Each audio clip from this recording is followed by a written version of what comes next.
Purchase. In Latin, perquisitum, the verb perquirere, Littleton describes it in the end of this chapter in this manner.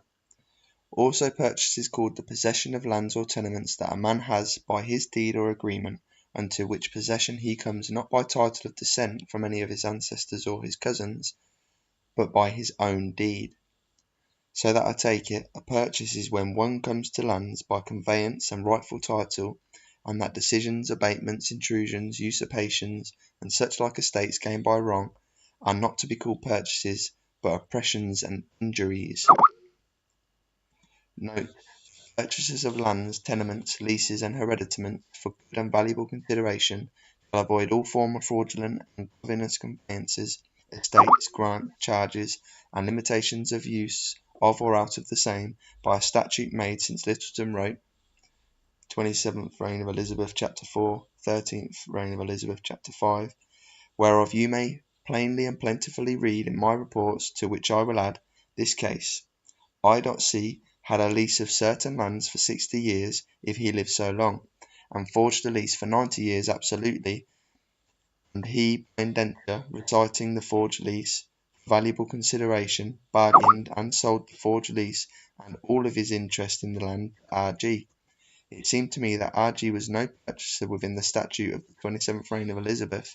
for he contracted not for the true and lawful interest, for that was not known to him, and perhaps if he had known the shortness of the term, he would not have dealt for it,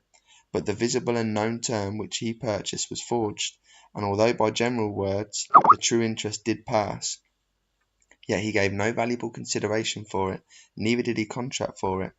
and of this opinion were all of the judges of Serjeant's Inn in Fleet Street. And on the other side, purchases, estates, and contracts may be avoided, since Littleton wrote, by certain acts of Parliament against usury, and to those who lend money my caveat is, that neither directly nor indirectly, by art or cunning invention, they take above 10% interest for their money, then the current rate of interest. For they that seek by sleight to creep out of these statutes will deceive themselves and repent in the end. Purchase lands. Littleton here, and in many places, lands for an example.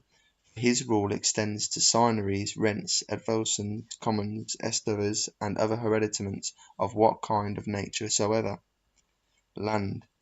Terra, in the legal signification, comprehends any ground, soil, or earth whatsoever, as meadows, pastures, woods, moors, waters, marshes, furzes, and heath.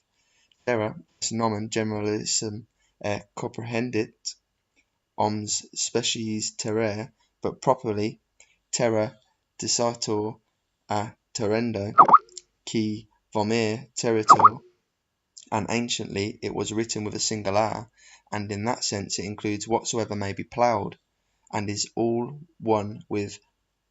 arum ab arando.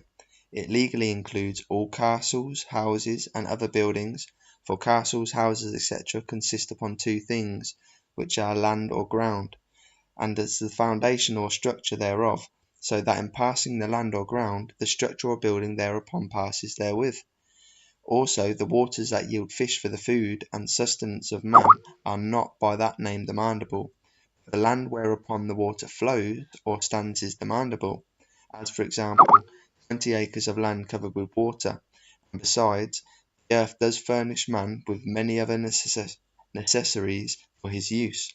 as it is replenished with hidden treasures, namely with gold, silver, brass, iron, tin, lead, and other metals, and also with a great variety of precious stones,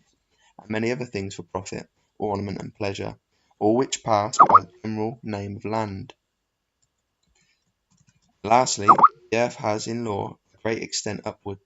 not only of water, as hath been said, but of air, and of all other things, even up to heaven, for sages est solum, ejus escusque ad caelum.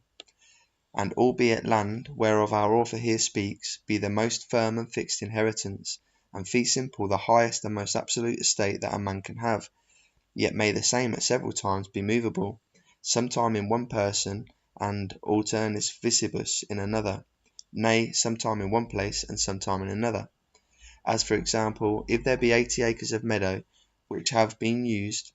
time out of mind to be divided between certain persons, so that a certain number of acres appertain to each person individually, as for example to A 13 acres to be yearly assigned and lotted out, so as sometime the 13 acres lie in one place and sometime in another, and so of the rest A has a movable fee simple in 13 acres, which may be a parcel of his manor or lordship, albeit they have no certain place, but are yearly set out in several places, so that the number only is certain, and the particular acres or place wherein they lie after the year is uncertain. And so it was adjudged in Bridgewater's case, if a petition be made between two coparceners of one of the same land, viz., that the one shall have the land from Easter until Lammas, to her and to her heirs, and the other shall have it from Lammas till Easter, to her and her heirs, or that the one shall have it the first year, and the other the second year, alternis vicibus, etc. That also is a case wherein two persons have several inheritances in the same land at several times. So it is if two coparceners have two several manors by descent, and they make petition, that the one shall have the one manor for a year, and the other manor for the same year, and after that year, then that she who had the one manor shall have the other, et sic alternis vicibus, for ever. This is a good petition. And although the manors be several, yet are they certain, and it is therefore stronger than Bridgewater's case, so that this makes a division of estates into certain or immovable, whereof Littleton here speaks, and uncertain and movable, whereof these three cases for example have been put, and in these cases it is to be noted that the possession is not only several, but the inheritance is general also. It is also necessary to be seen by what names land shall pass. If a man has 20 acres of land, and by deed grants to another and his heirs thus vestaram terra, and makes livery of sesin, secundum formam charte, the land itself shall not pass, because he has a particular right in the land, for thereby he shall not have houses, timber trees, mines, and other real things parcel of the inheritance. He shall have the vesture of the land, that is, the corn, grass, underwood, sweepage, and the like, and he shall have an action of trespass quare clausum fregit. The same law is if a man grant habagium terrae, he has a like particular right in the land, and shall have an action qua classum fregit, but by grant thereof and livery made the soil shall not pass, as is aforesaid. If a man let to B the herbage of his woods, and after grants all his lands in the tenure, possession or occupation of B, the woods shall pass, for B hath a particular possession and occupation which is sufficient in this case, and so it was resolved. So if a man be seized of a river, and by deed grants separalem piscarium in the same, and makes livery of sesin secundum formam charte, the soil does not pass nor the water, for the grantor may take water there, and if the river becomes dry, he may take the benefit of the soil,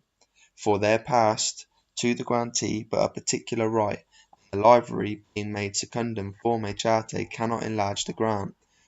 For the same reason, if a man grant aquam suam, the soil shall not pass, but the fishery within the water passes therewith, and land covered with water shall be demanded by the name of so many acres covered with water, whereby it appears that they are distinct things. So if a man grant to another to dig earth in his land and to carry it away at his will and pleasure, land shall not pass, for part only of the profit is given, like the turf, and not the trees, mines, etc. If a man seized of lands in fee, by his deed grants to another the profit of those lands, to have and to hold to him and his heirs, and makes livery secundum forma charte, the whole land itself does pass. For what is the land but the profits thereof? For thereby vesture, herbage, trees, mines, and all whatsoever is parcel of the land passes.